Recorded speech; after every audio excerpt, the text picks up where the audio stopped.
Bonne pensée, bonne parole, bonnes actions, c'est une règle à laquelle nul ne devrait déroger, mais sans pour autant tomber dans la médisance, voire la calomnie. Le philosophe, c'est-à-dire l'amoureux de la sagesse, l'amoureux de Dieu, car Dieu est sagesse, a le devoir de dénoncer les mensonges, de dénoncer les manipulations, de dénoncer les fake news et de dénoncer bien sûr les projets lucifériens et satanistes. Comme plus de 2,5 millions de personnes dans le monde, j'ai regardé et écouté le podcast de Candace Owens qui évoque le dossier Brigitte Trogneux, Brigitte Macron, et qui prend prétexte de s'intéresser aux zizi de Jean-Michel Trogneux pour parler de politique. Mais il est possible que la belle Candace n'ait pas tout compris ou n'ait pas tout révélé de la haute politique dont il est question ici. C'est le sujet du jour, c'est parti.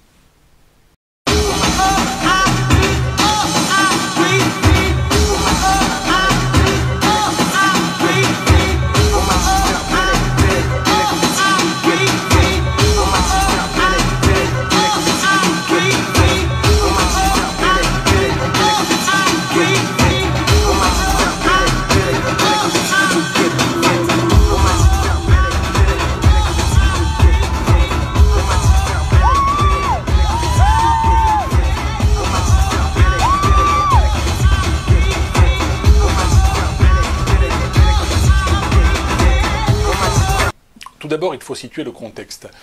Une théorie s'est développée au cours de ces dernières années, y compris sur la page Wikipédia de Brigitte Macron, théorie selon laquelle Brigitte Macron ne serait pas Brigitte Trogneux, mais serait le frère de Brigitte Trogneux, en l'occurrence Jean-Michel Trogneux. Brigitte Macron serait décédée peut-être dans les années 70 ou dans les années 80, et c'est son frère Jean-Michel Trogneux qui aurait pris son identité, qui aurait fait ce qu'on appelle une transition de genre, qui se serait fait opérer ou pas, mais certains pensent qu'il se serait fait opérer dans les années 80. Et dans les années 80, ce Jean-Michel Trogneux, devenu Brigitte Trogneux, aurait rencontré Emmanuel Macron dans le lycée dans lequel elle enseignait. Voilà pour la théorie.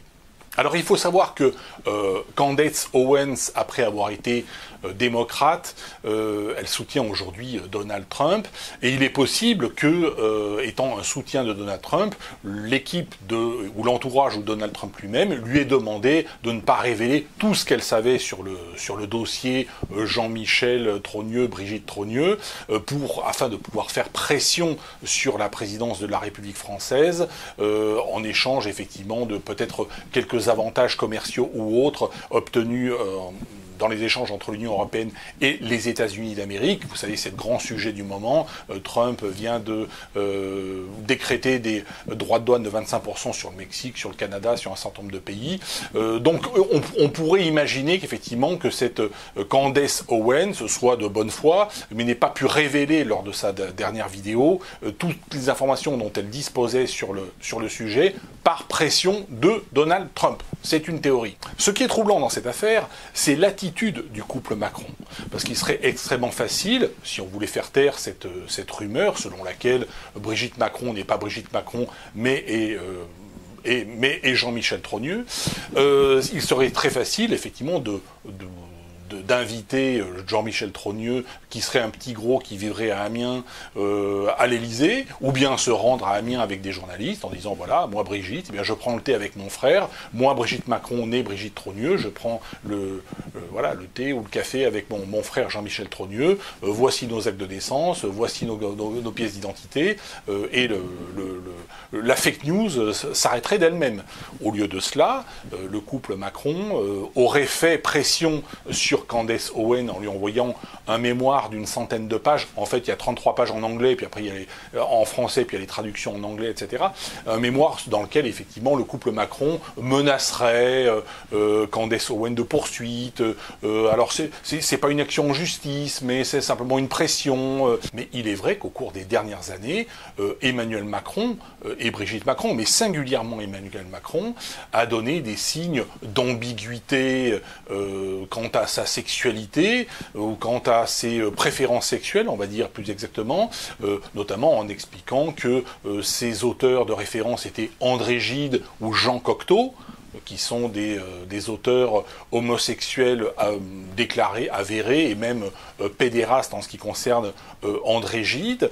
Il avait même expliqué dans une interview que l'un de ses livres de chevet, c'était Le Roi des Aulnes de Michel Tournier, Roi des Aulnes qui est ici, que j'ai lu, hein, c'est un livre que je n'avais pas lu. J'avais vu le film avec avec John Malkovich, pardon, comme acteur. Alors c'est l'histoire d'un prisonnier français, prisonnier pendant la Seconde Guerre mondiale en Allemagne, qui aurait dans un premier temps été au service du maréchal Göring en tant que servant de chasse, et puis ensuite qui aurait été intégré dans une des écoles de la Napola, des jeunesses hitlériennes, où de jeunes garçons se préparaient au métier et pour entrer dans la SS.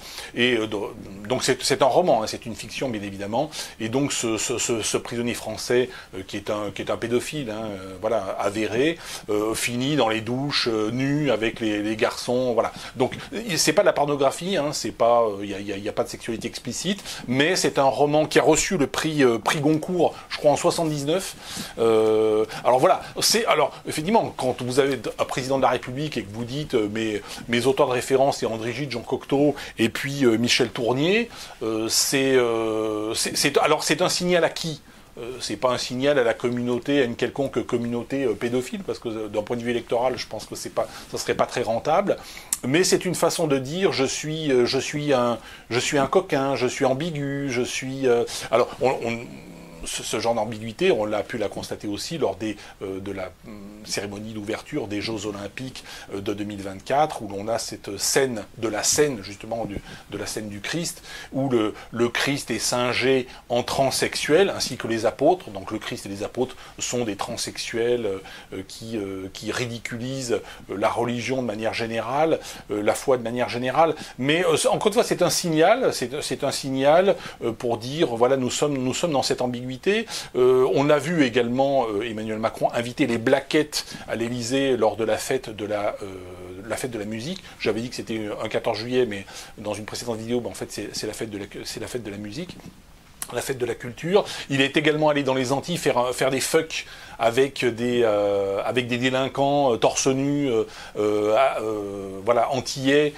Donc tous ces messages-là sont des messages qui ont un but, hein, puisque ce ne sont pas des images volées. Et effectivement, ça fait penser à, quand on parle des scènes de crime, on parle des orgies de preuves. Là, ce sont pas des preuves, mais ce sont des orgies d'indices, on va dire, qui font d'Emmanuel Macron et du couple Emmanuel et Brigitte Macron un couple qui est officieusement ambigu. Alors, la question c'est pourquoi? Pourquoi cette communication? Pourquoi lâcher tous ces indices au grand public, finalement? Et pourquoi ne pas mettre un terme à ce qui serait une fake news? Pourquoi ne pas y mettre un terme? Je pense qu'il y a plusieurs raisons à cela. La première, c'est que le couple Macron, et singulièrement Emmanuel Macron, je pense que ça le fait marrer. Ça fait marrer de voir dans une partie de la sphère des youtubeurs des gens qui se prennent un peu les pieds dans le tapis sur ces ambiguïtés sexuelles, car encore une fois, il n'a jamais dit, lui, qu'il était pédophile ou pédéraste ou homosexuel, ou il n'a jamais annoncé cela comme ça. Il envoie simplement des petits indices, il envoie des petites touches comme ça impressionnistes. Je pense que ça le fait marrer, très profondément, très fondamentalement. L'autre raison, c'est que c'est pour masquer quelque chose. Hein, quand vous faites, ça s'appelle un contre-feu. Hein, vous donnez quelques indices sur un sujet, et en fait c'est pour masquer un sujet plus important et bien plus grave. Et ce sujet, celui que j'ai évoqué il y a plusieurs années de cela déjà dans Domaine Âge d'Or, c'est la faillite de l'État, et c'est la faillite notamment, la faillite de l'épargne des Français. L'essentiel de l'épargne des Français est placé en assurance vie, c'est-à-dire c'est de l'argent qui est prêté à l'État et que l'État ne pourra jamais rembourser. Et il s'agit de entre 1700 et 2200 milliards, hein, si on prend l'assurance vie plus les livrets, ça fait au total près de 2200 milliards d'euros qui sont perdus, qui sont de l'épargne des Français perdus. Et la faillite de l'État va conduire effectivement, vraisemblablement, à une révolte et à une révolution qui pourrait être particulièrement sanglante. Et pour ne pas qu'on parle de ces sujets-là, qui sont les sujets fondamentaux et qui sont les sujets critiques et civilisationnels, Pour ne pas qu'on parle du sujet de la submersion ou de l'invasion migratoire, là aussi qui est un sujet fondamentalement critique et civilisationnel, et bien pour ne pas parler de ces sujets-là, on va lâcher quelques ambiguïtés dans le domaine de la pédophilie ou de l'éphébophilie. Ou de la pédérastie, voilà, on parle d'auteur. Alors ça reste effectivement littéraire, ça reste théorique, on reste dans le domaine de l'hypothèse, de la conspiration, de la fake news, c'est borderline. Mais pour moi, c'est relativement un contre-feu. Très fondamentalement, je ne pense pas que Brigitte Macron soit un homme, ou ait été un homme dans le passé, parce que si c'était le cas, je ne vois pas comment ces enfants, les enfants qui se disent être les enfants de Brigitte Macron, ça voudrait dire qu'ils sont les enfants de quelqu'un d'autre, d'une autre femme. Et je ne vois pas des enfants dire Brigitte Macron est ma mère, alors que ce n'est pas le cas. Alors, sachant que Emmanuel Macron n'a pas toujours été président de la République, et il ne le sera pas toujours. Aujourd'hui, il est, on va dire, puissant, mais il n'a pas toujours été puissant, mais très bas dans les sondages et relativement stigmatisé. Il ne peut pas sortir sans 70 gardes du corps et sans prendre des tomates sur la figure. Donc, puissance relative. Mais il n'a pas toujours été président de la République, et je ne vois pas comment des enfants peuvent, on va dire, rejeter leur mère, leur vraie mère naturelle, et dire qu'un type qui se serait fait opérer et devenu Brigitte Macron serait leur mère. C'est quelque chose qui, à mon avis, est absolument pas crédible.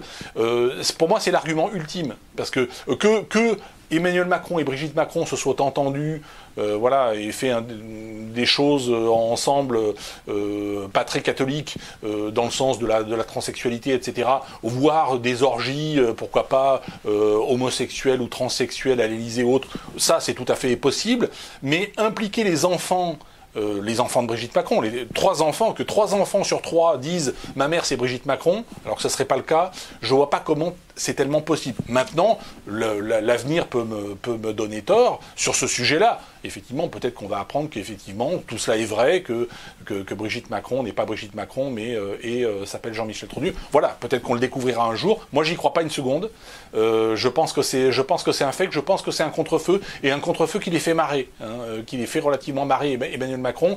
Ce que ne dit pas Candace Owen, qui fonce un petit peu tête baissée dans cette théorie, finalement, dans cette théorie du complot. Alors ça n'empêche pas que voilà, la pédophilie ou la pédérastie, c'est franchement pas ma tasse de thé, et bien au contraire, et bon, je la dénonce, mais encore une fois, on reste, en ce qui concerne